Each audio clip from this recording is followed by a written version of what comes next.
ไหมแล้วก็ออกมาแอดนี่ก็ค่อนข้างจะมีความยากนิดนึงค่ะถ้าอยู่ดีต่อให้เราเอาสีสว่างไปลงมันไม่ขึ้นพี่จะล้างให้แบบเบาๆแล้วกันนะคะล้างเบาๆแล้วก็ลงอาจจะยากนิดนึงนะคะเดี๋ยวดูให้อันนี้นะคะของน้องถ้าล้างของน้องจะ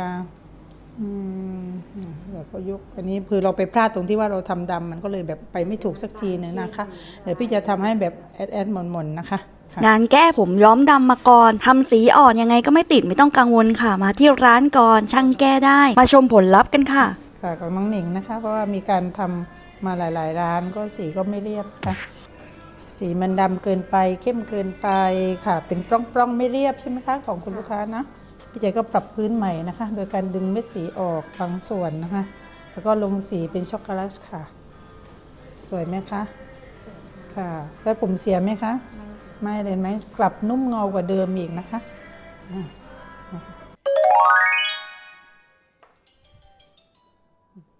เกิดไหมลูก